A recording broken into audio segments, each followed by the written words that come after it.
can't quite believe that it's nearly 2 years since I started this podcast. I don't know if you're like me, but I rarely ever stop to acknowledge my achievements, let alone share how I feel about them. But 2 years is incredible, and I'm actually really proud of what I've created. I have had some truly beautiful conversations, and it fills me with so much joy to be able to share them with you. So, in this very special episode, I'm recollecting some of my favourite pieces of advice and moments from the show, and I really hope that you enjoy it. We've talked about so much on the show over the last 2 years. I made a list of just some of the things we've covered: career pivots, redundancy, entrepreneurship, moving country, being a carer, brain health, sleep, burnout, suicide and bereavement, chronic health conditions, decluttering, life admin, healthy aging, nutrition, gut health, stress management, smart technology, AI, strength training, mental health, parenting, pets. I could go on. So that, I think, gives you a flavour for how diverse my guests have been. But what's been really interesting going back over these conversations is spotting the commonalities and recurring themes. Some of these common threads I have definitely felt during the conversations, and I love that in many cases the guests completely unknowingly have built upon each other's advice. And for me, I guess I see it as this really big jigsaw puzzle, and all the pieces coming together to help make the picture clearer. I think what's been really interesting is how many of those jigsaw pieces that I don't think I really fully appreciated at the time. So it's been really wonderful to review each of the episodes and collate them together into something even more beautiful. I did want to reflect on, I guess, what I thought were the most important pieces of advice, but I think it actually goes far deeper than that. I think it's about not just the advice, as in the top tips or things that people can try, but I think it's that fundamental thing of just having open discussions. So I hope that comes across in today's episode as well. From the very beginning, when I was planning out the podcast, I wanted it to focus on, there were two core themes. The first was around well-being and how well-being is a very holistic practice and very personal, and actually depends on lots of different factors. It's very contextual, and really what I think a lot of my guests spoke about was there's no one easy fix, and it requires balance in a number of different areas. So that was the first theme, all around well-being. And then the second theme, which I wanted to include almost as a kind of signature to each episode that ties them all together, was about kindness to self and others. This idea that kindness, both inwardly and outwardly, is a central thread of our well-being. It's the importance of showing ourselves compassion, and that did come up time and time again, even outside of the kind of core question, the how do you create your Kindspace question. And, on the face of it, it seems so simple, but it's something that we all can genuinely struggle with. It's not easy to show ourselves compassion sometimes, and I guess that, again, is why I wanted to have these conversations and really kind of shine a light on what it means to people and how do we embody that in our daily lives, because it is such an important foundation to our well-being. One of my earliest guests, Siobhan Jaffrey, she called this out so directly when she said this: you can't hate yourself into a better position. And I think with a lot of people, we know what we should be eating, we know we should be having 5 pieces of fruit and veg a day, eating plenty of protein, staying hydrated. So a lot of people don't need someone telling them what to eat, but what they do need is to start practicing a bit of self-love, gratitude, and just self-belief in themselves as well, that they can do something. That really struck a chord with me. So often we think we can fix ourselves by being hard on ourselves, or if we only had more willpower, but true change comes from a place of kindness, not criticism. This critical voice or inner critic has come up a lot in my conversations on the show, just like when Dr. Jill Williams said, if you were mentoring somebody else, there is no way if they made a small mistake, you would go, what the hell are you doing? What kind of idiot are you? How have you done this? You would never say that to them because you would know that would be utterly demoralising. And yet we do it to ourselves all the time. Gemma Stewart, founder of Gut Wealth, also highlighted how we need to call this out when we see other people criticising themselves too. I give myself at times a hard time in a way that I never would to my best friend or my family, for example, or to like a perfect stranger. But we all have this like sort of at times negative self-talk. And when I hear my friends doing it to themselves or like people in my family or whoever, it really bothers me. I'm like, hang on, why are you talking to yourself like that? Many of my guests are coaches of one form or another, even if that's not officially what they would describe their role as. They recognise that a person's issues never exist in isolation and that you often need to explore well-being in its broadest sense to get to the right solution. Dr. Jill Williams, a specialist in burnout, sums this up perfectly. Feel like we should leave our everyday life at the door when we walk in the office, don't we? And although that's seen as a professional thing to do, the reality is we're all humans. Dr. Monica Gostick, a nutritionist specialising in chronic health conditions, also talked a lot about the linkage between physical and mental health. I want to show people that without one, we don't have the other. So we need to really nourish physical and mental well-being together simultaneously. Otherwise, we're gonna have deficiencies. Just like we have nutritional deficiencies, if we don't manage our stress, we're gonna have deficiencies there because mental stress translates into physical stress. Yeah. And even when it comes to something like pelvic health, which you might assume is quite a narrow aspect of health, we learned from Rosie Davey that there are many aspects that impact a woman's health. I think what makes probably my clinic quite special is probably the fact that I treat patients very holistically. Like, I want to know all about their life. I want to know about their partners. I want to know about their children. I want to know about their house, where they live, what their work's life, what their work-life balance is like, what their relatives are like, their family support's like. I want to know about everything about their whole environment because that really influences how I treat that person. It's not been an easy job boiling down all these conversations over the last 2 years into key themes, but I think I have arrived at 3 which came up consistently and that I do believe have a really strong influence on our well-being. So the first one is growth through adversity and taking action.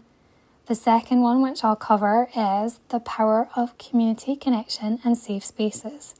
And then the last one is all about embracing creativity and variety. So let's go through them together now, and as we go through, I will sprinkle in some more of my amazing guests because I really do want you to be able to hear from them as well. One of the most powerful themes that's come up again and again is the courage to take action and the personal growth that can come through adversity. Many of the conversations on the show touched on overcoming personal challenges such as bereavement, illness, parenting struggles, or career pivots. Gemma Burns, a coach, shared her thoughts on how adversity can reshape our whole life, but it can also help us to discover a new, more positive path. There'll be tough things that you've gone through. Some people absolutely get thrown more than their fair share. Life is shit sometimes. It really is, and it's not fair. And sometimes it's just finding what it is that we need to do to survive through certain elements, but then to actually grow from it. Yeah, there's so much opportunity there to take even difficult times in our lives and turn it into something useful. As Dr. Clara Doran, author and founder of Noggin Brain Health, put it, it's difficult when it's something different, but you just got to give it a go, don't you, and see what happens. Something she describes as funny first times, or FFTs for short. Nutritionist Siobhan Jaffrey described pushing through procrastination, building on this idea that it's better to try and accept that it won't be perfect. Yeah, I think if you are thinking about starting like a new healthy lifestyle, or a diet or whatever you want to call it, just stop waiting for the perfect time, because we do this, like we wait until well, that's happening this weekend and that's happening next weekend, so I'll start 3 weeks from now. And I think the longer we put something off, we never start. So not just healthy living, I guess anything, just make a start. It doesn't have to be perfect. Author and creative Birgit Itza describes the moment she realised she needed to make a big change in her life. You've talked to me for years how you want to go and live in Scotland. You've talked to me for years how you want to write books.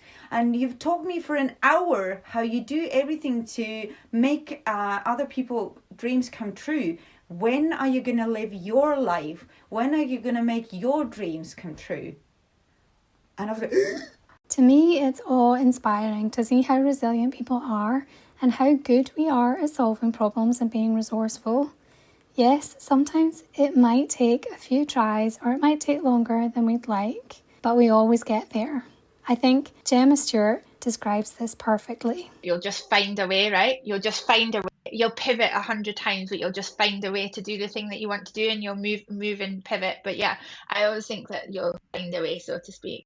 But it's not all about the big changes. Taking action can also be about slowing down and really focusing on what is important. When pelvic health physiotherapist Rosie Davey was on the show, she talked about how her business had changed over the past year, and how rather than expanding as she thought the focus would be, she now had more clarity on how she wanted to grow her support services to ensure that she didn't burn herself out in her mission to support more women. My husband likes to remind me that I only have one body and one mind and one space for so many people. I like to try and treat everyone. Similarly, change doesn't have to happen all at once, and indeed the more sustainable changes often are the cumulative effect of smaller changes. Catherine Ann Reid is founder of Docket, a tech solution to help you keep on top of all that annoying life admin. She advocates for breaking things down into smaller chunks to reduce the feelings of overwhelm. If you're at A, how do you get to B? So not thinking about how do I get to Z, but how do I get to B? What is that next step? When I had decluttering expert Debbie Junior on the show, she said something very similar. But for me, it's like start small. What people do is they think, right, I need to do my whole house. I'm going to start, I need to do this whole room, and then I need to move on. And then they get so overwhelmed. And my most recent guest, Dr. Monica Gostich, shared an empowering message about change and taking action. It's absolutely okay to change your mind and change your directive. Yeah. And you're never too old to start something new and something different. And that's kind of like the rules that I live by. Despite what you might tell yourself, you are never too old to make changes. My guests have certainly proven that. Here's what Gemma Burns had to say about not making changes earlier in her life. I'm in my 40s and I look back and think, God, how many times did I stay in a job or put up with something in a situation in my life where I truly didn't feel content or happy, but something stopped me from making that change. These conversations remind me that everyone, no matter how accomplished, faces uncertainty. But it's in those moments of action that we grow and we learn, and often we can surprise ourselves. Maybe you're listening and thinking about something that you want to change in your life, and I hope that these stories encourage you to give it a go. I love what Gemma also said about the unpredictability of life and her reminder that we don't have to do everything alone. It's such a cliche thing to say, but life is too short. It is. And we don't know what's going to happen tomorrow. And you know, if something is truly pulling you down one way or another, change it, you know. And if you need assistance with that, you know, don't be ashamed to ask for help.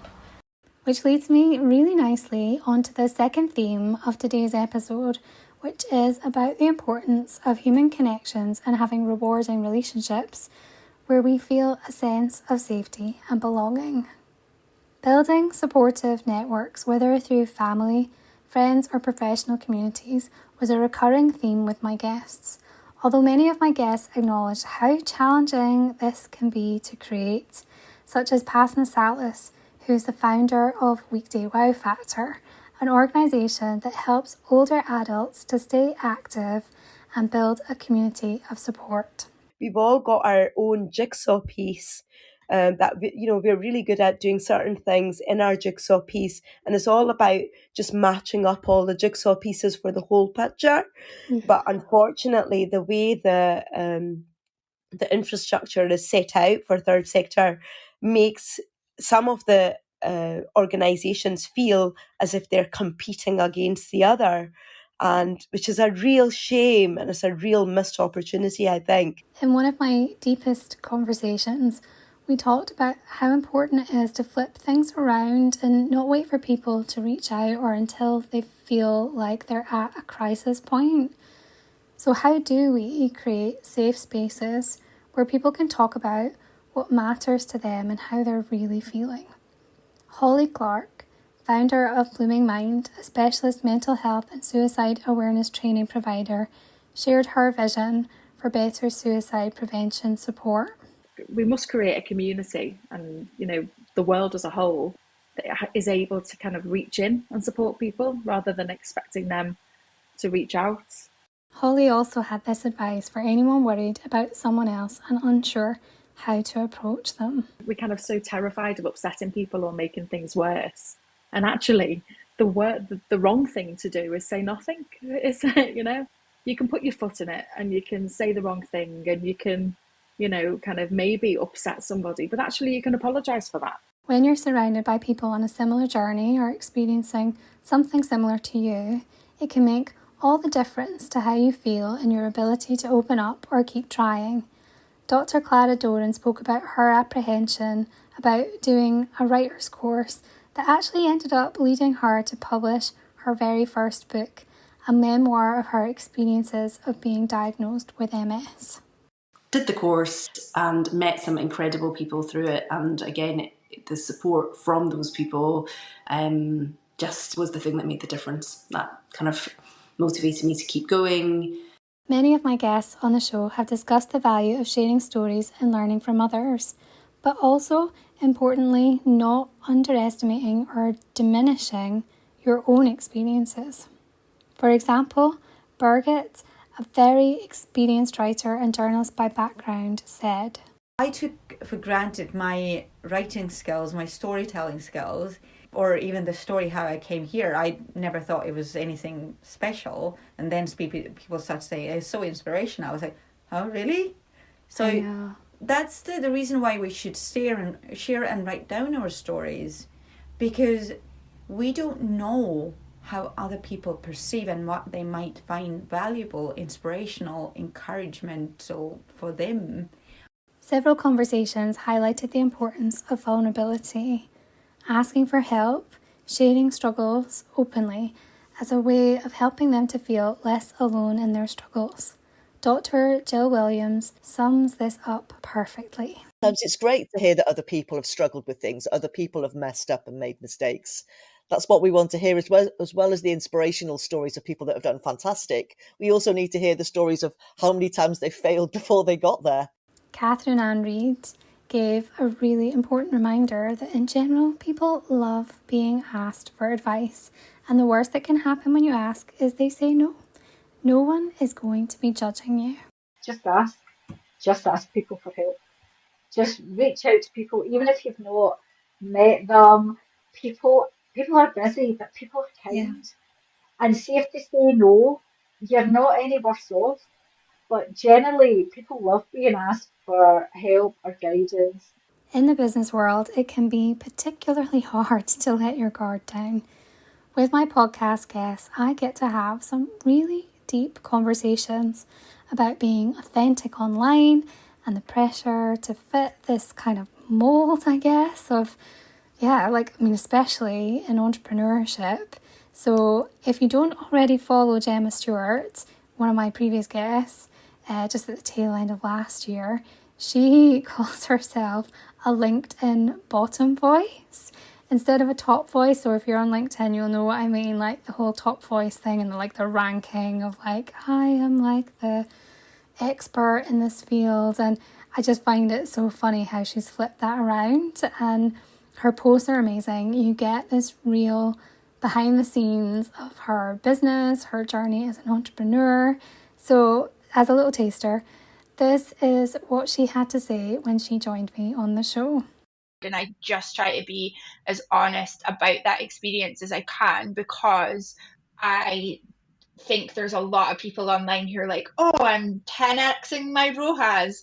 When I read that for the first time, I don't even know what a ROAS is. It's your return on ad spend. So how much return you get depending on how much money you've spent. Or like, I'm 10xing my revenue and I'm this, that, and other. And there's quite a lot of language around business that I just find to be partly like it's overcomplicated, but also there's like sort of like a, well, I was going to use a rude word there. I can't think how to word it in another way. There's an exercise where like my thing's bigger than your thing.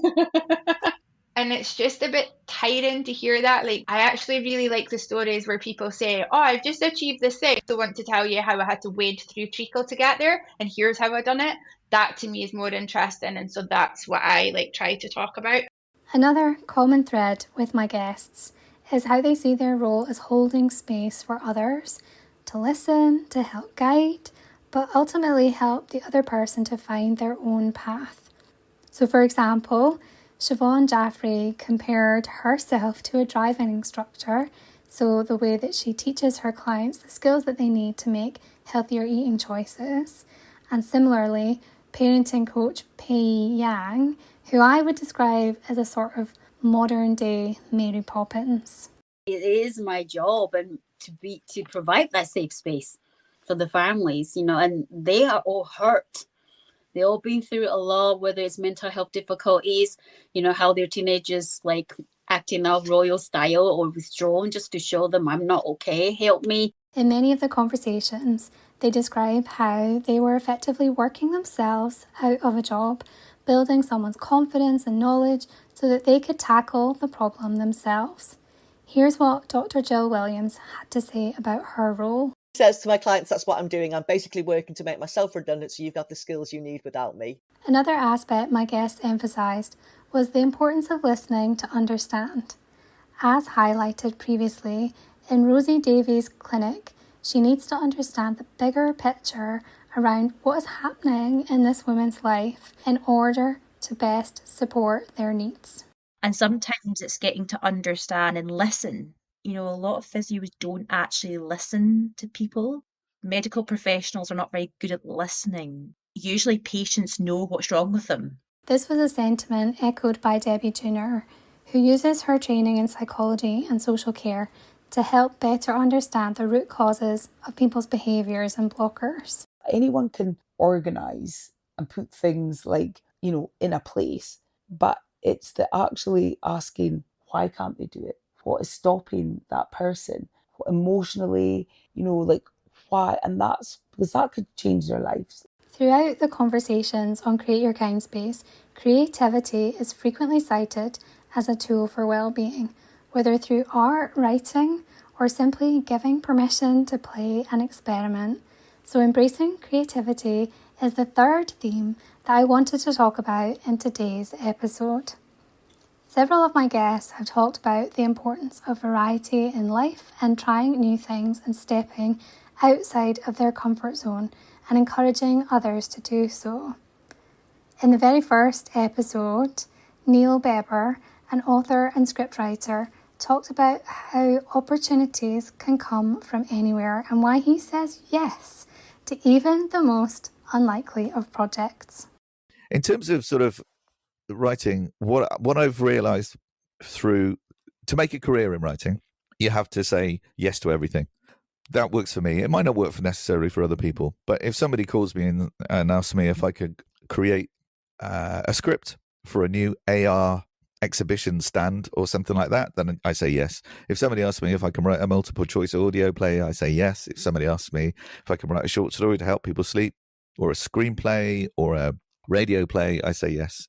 So what that does, it means that I'm constantly learning. My day job never gets boring, but also it's just interesting to learn different ways of storytelling, different routes, different ways of presenting, sometimes working with a group.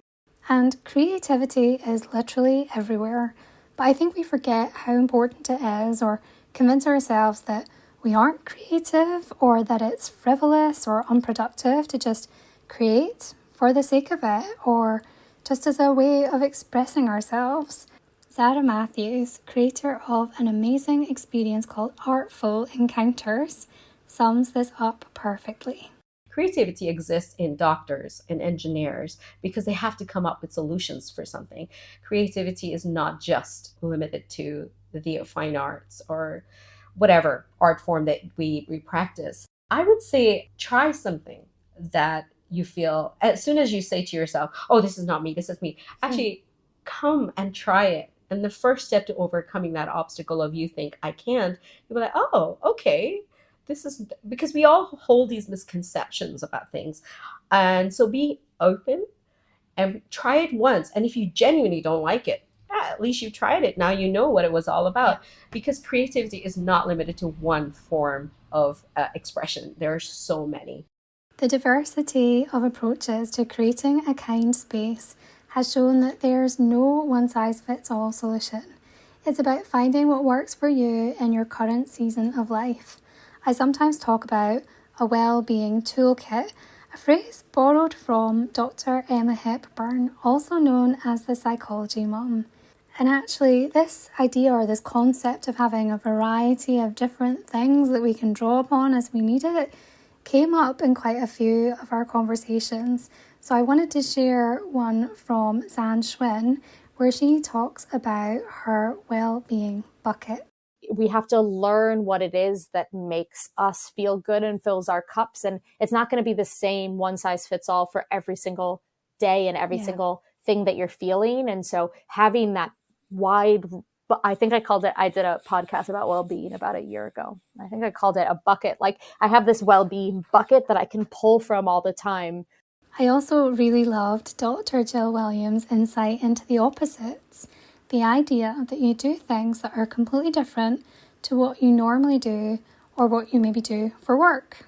There's one researcher, I think Nick Petrie, who did a lot in leadership and is now looking at burnout. And amongst their research of talking to people with burnout, one of the things they came up with that seemed to be quite a common theme is people doing something that he called the opposites. So that's where people can lose themselves in something that is using or doing opposite things from what they do in their work life. So, for example, very often in work life, we're very much in our head, problem solving and decision making.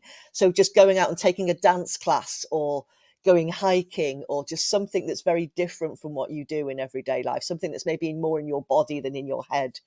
It can be very freeing to rip up the rule book and just go, do you know what? I'm just going to do it.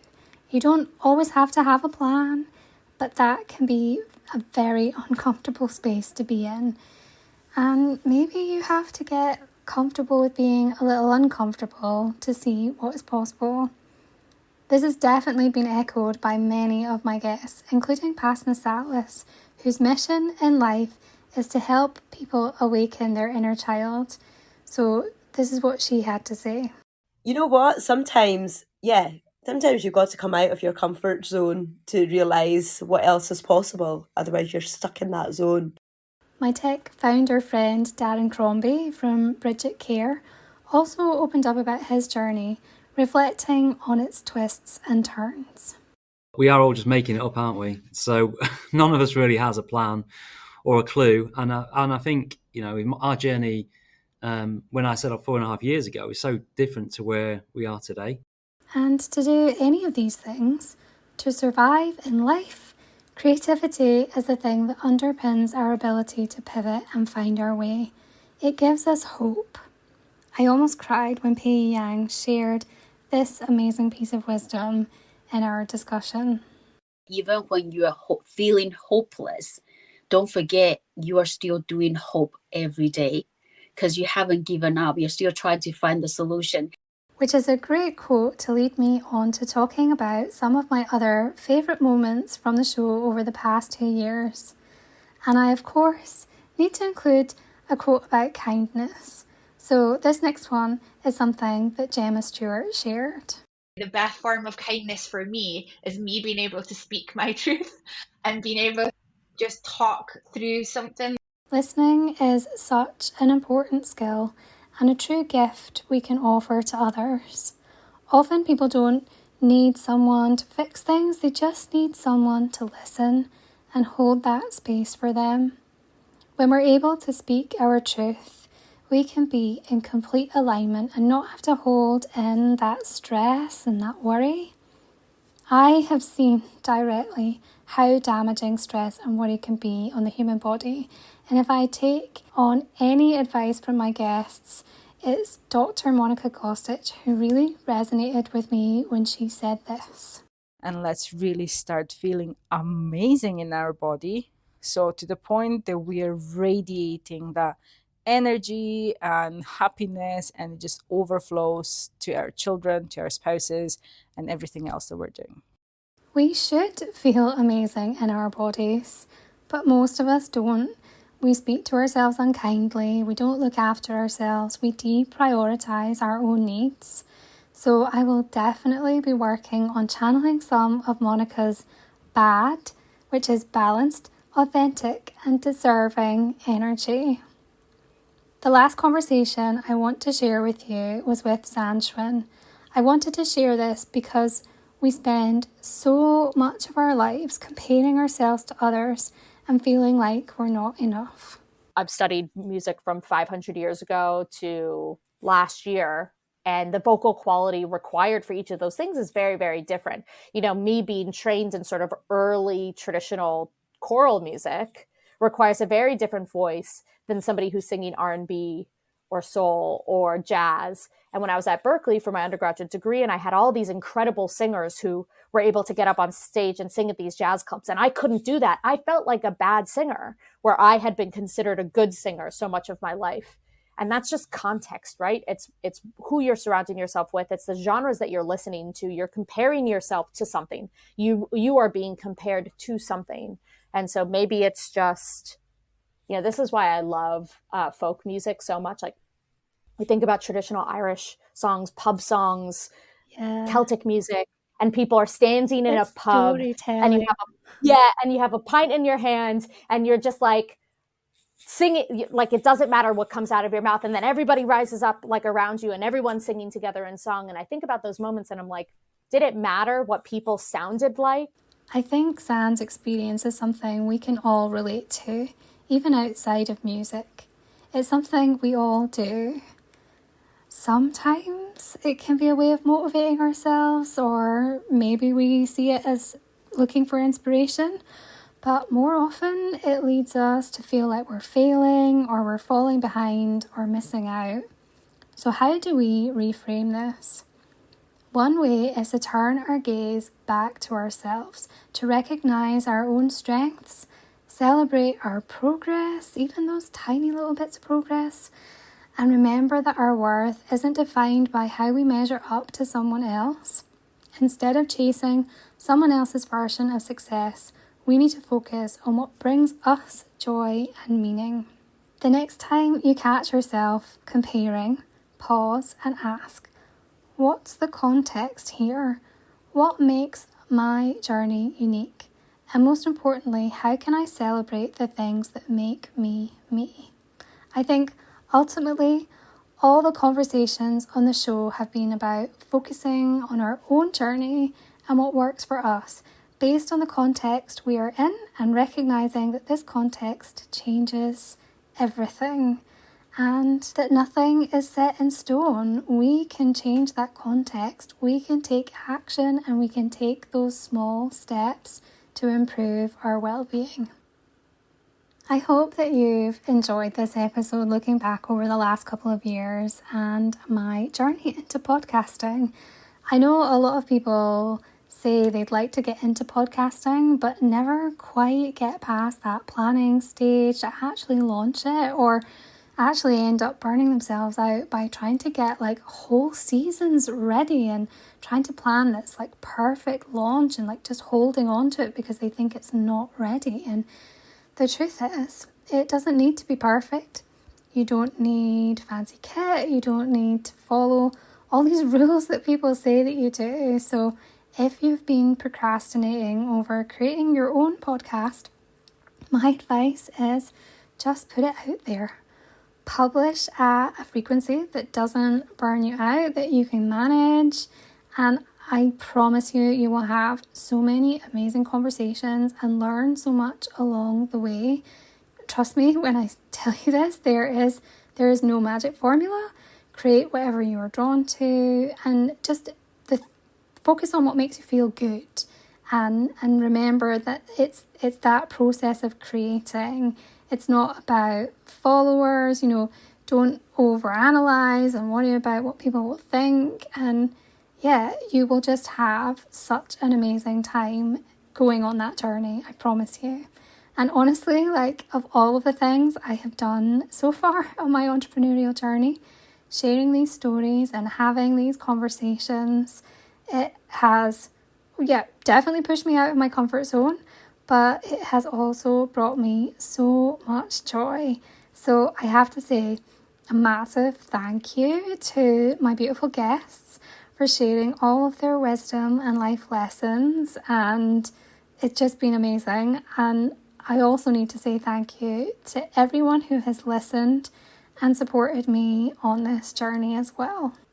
Next month is officially the 2-year mark since I published the trailer to launch the show. So to celebrate, I'd like to do a very special episode that will collate all of the ways my guests and you, my beautiful listeners, create your kind spaces. So I'd love to hear from you.